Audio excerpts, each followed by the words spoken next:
Coach, after he didn't play football the last 2 years, Jamil Burrows came in January. What did you kind of see from him, and how has his progress been so far?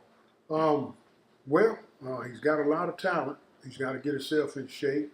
He has, spurts where he plays really well and spurts where he doesn't. I think a big part of it is he's got to get himself conditioned and get in playing shape. But hopefully he'll continue to get better and develop and get his skills back, skill set back, and we're counting on him to have a good year and help us this fall. Not just him, but you brought in a lot of new transfers on the interior.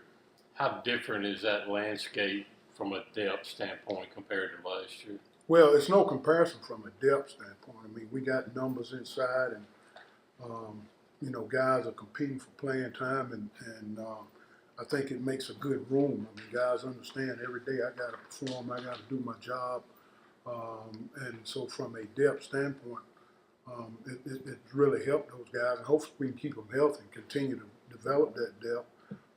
Just trying to mix and match now and figure out who can play what, who can do what.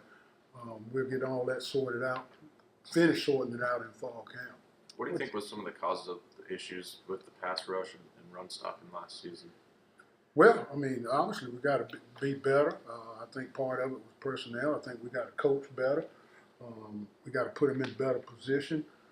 There's a number of factors that can go in there. You just can't point to one factor. I mean, we just got to be better. That's the bottom line. And we helped ourselves in terms of personnel. This off season, we looked at everything we're doing and trying to figure out what's best, what is it we can do, what is it we can't do. Plug guys in, figure out what they can do, what they can't do, and just put guys in better position. What's the transition been like bringing Coach Dancy in, kind of working alongside you these days? Well, it's been great. The game now, I think, in terms of ends and tackles, is so different.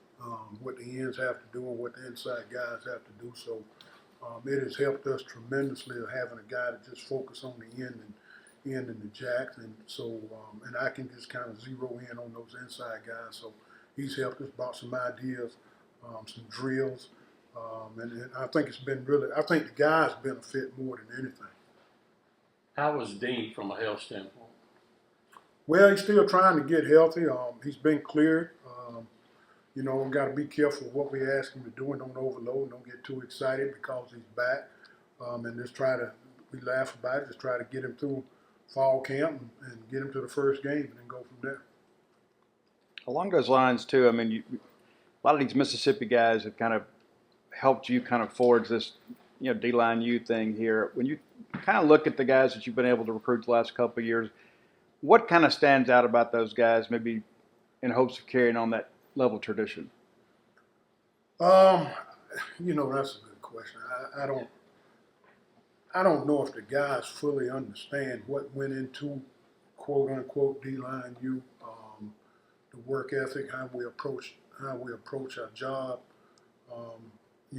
Every day I try to preach something. I don't want to live in the past, but those guys need to understand that a lot of great players came through here before them, and there is a responsibility to get it going and get it back to where we are known and makes for great media, D-line U.